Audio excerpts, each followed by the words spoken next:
Ya kwanza nashukuru kwa sababu umeileta.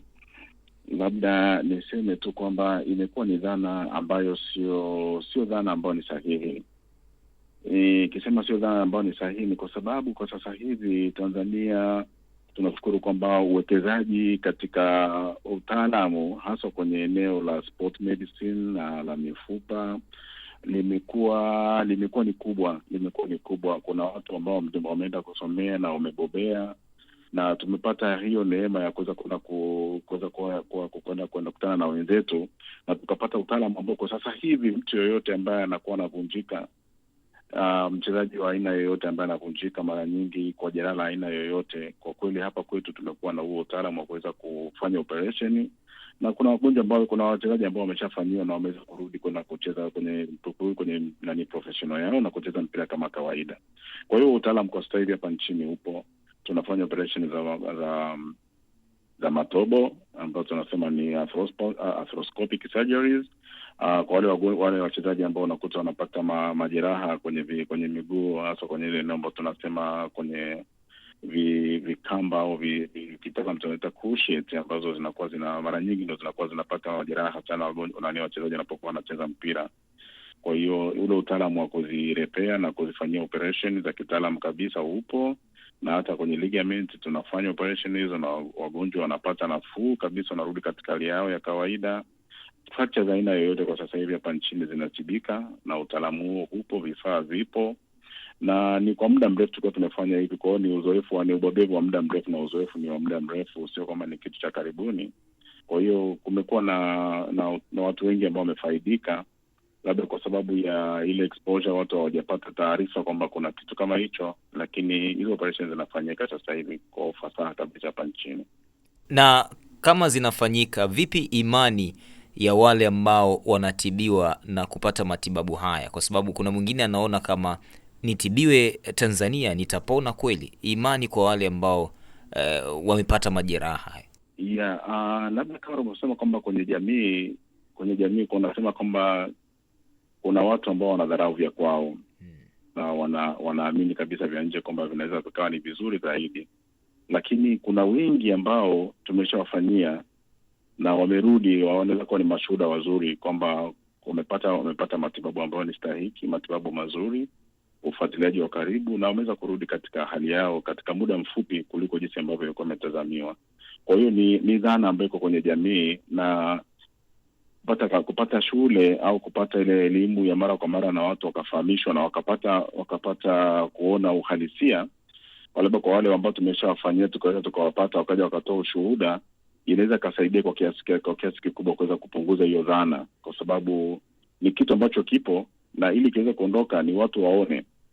Watu wakishaona kwa wale ambao tumeshawafanyia na wamerudi katika hali yao na wakatoa shuhuda namna hiyo, itasaidia kwa kiasi kikubwa kuweza kupunguza hiyo dhana na hiyo hofu ambayo iko kwenye jamii. Na wakati tukiwa tunafanyia hapa operation hizi, vipi kwa wale wataalamu wa hizi operation, na maanisha experts, wale madokta, tunategemea bado kutoka nje, ama wazawa ndo ni wengi kwa kiasi kikubwa kwenye maeneo haya? No, hizo operation tunafanya wazawa wenyewe kwa sababu kunakuwa na program kama nilivyosema. Kumekuwa na program za kupeleka watu kwenda kusomea ubingwa bobevu, ambao sasa hivi wataalamu wengi wamebobea pia katika maeneo ya sport, hasa kwa wachezaji ambao wanakuwa wanapata majeraha kama hiyo, tukijua kwamba ni career ya mtu. Kwa hiyo kule utaalamu kuna watu wameenda kusomea, kuna wataalamu wako katika hilo eneo, na wanafanya operation hizi vizuri. Wanafanya hizo operation vizuri kama jinsi ambavyo wanaweza kufanyiwa kama akienda India, South Africa, akienda Egypt au sehemu nyingine, kwa sababu maeneo wanaenda kusomea ni maeneo ambayo ni watu wamekuwa ni wabobevu. Kwa hiyo wanakuwa wanapata na ile skills za mikono. Wao wakirudi, kwa sababu serikali imewekeza katika vifaa, basi tunakuwa tuna uwezo wa kuweza kuvifanya hizo operation. Kwa mtu ambaye amevunjika kifundo cha mguu ama enka, huwa inachukua muda gani apone arejee tena, hasa kwa wachezaji, na kucheza katika kiwango cha ushindani kama alivyokuwa mzima kabla ya kupata majeraha? Kwa kawaida mvunjiko wote, mgonjwa akipata jeraha la mvunjiko, mara nyingi akifanyia operation huwa inachukua, kama hakuna hakuna tunasema complication, kwa maana kwamba kupata mfupa haukutokezwa nje, yani kama kuko na tunasema open fracture. Ilikuwa ni open fracture, ilikuwa ni closed, yani mfupa haukutoka nje ya ngozi. Mara nyingi ni wiki 6 mfupa unakuwa umeshaunga. Kwa hiyo kwa mchezaji ambaye amefanyia operation hiyo, tunategemea ndani ya miezi 2 anakuwa tayari ameshaweza kurudi kwenye miezi 2 mpaka 3, anakuwa yuko tayari kuweza kurudi kwenye career yake. Tayari tumeona watu wamekuwa wakiwakatisha tamaa wengine kwa kusema kwamba ukiumia majeraha kama haya kwa tiba za Kitanzania ama madaktari wa Kitanzania huwezi kupona, ndo umekuwa na ulemavu moja kwa moja.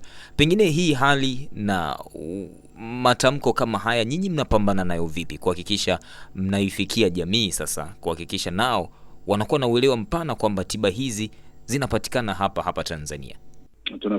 Nashukuru sana kwa sababu umeliweka vizuri, na ni high time kwamba watu waelewe kwamba Tanzania tumepiga hatua kubwa sana katika eneo la tiba. Ile eneo la tiba ya mifupa, eneo la tiba ya viungo, ni matibabu yamekuwa ni makubwa ya hali ya juu sana. Sasa tunakwenda na wenzetu, hata ukiangalia kwa jinsi ambavyo serikali imewekeza tofauti na nchi nyingine, kwa kweli kwa sisi tunafanya mambo makubwa sana hata kuliko nchi nyingine. Tunaona watu wengi kutoka nchi mbalimbali wanakuja na kupata faida, wakati watu wa hapa wanatoka wanaenda mbali wanazeta huduma hizi. Kwa hiyo nidhani ni wakati wa Tanzania wakaweza kupenda cha kwao na kufahamu kama kinafanyika. Na wakatafuta kwa wale ambao wameshafanyiwa na wakapata unafuu, wakawa ni mashuhuda wazuri kwamba hiki kitu kinafanyika na watu wanarudi katika hali ya kawaida kabisa. Wanasema kizuri kula na nduguyo. Haya mambo ambayo yanafanyika hapa ni mambo mazuri, na wengi wameshafaidika sana kwa wale ambao wamekuja hospitali, ambao bahati mbaya wanakuwa hawana uwezo wa kuweza kwenda nje. Hao ni mashuhuda wazuri sana. Mara nyingi wale watu wenye uwezo wengi mara nyingi wanapataga shida, kwa sababu katika ule uwezo wanaenda kwenye sehemu ambazo zingine sio sahihi. Unakuta wanapata vitu ambavyo vinakwenda kuwaharibia zaidi kuliko kuwasaidia. Sisi ambacho tunakifanya mara nyingi tumekuwa na hizi tunasema kempu, ambazo katika hizo kempu tumekuwa tukielezea watu kile ambacho tulikuwa tunakifanya. Tumekuwa tukitoa elimu mbalimbali kupitia mitandao ya kijamii, kupitia vyombo vya habari kama ITV na vingine, ambazo tumekuwa tukizungumzia kile ambacho tulikuwa tunakifanya kwa undani.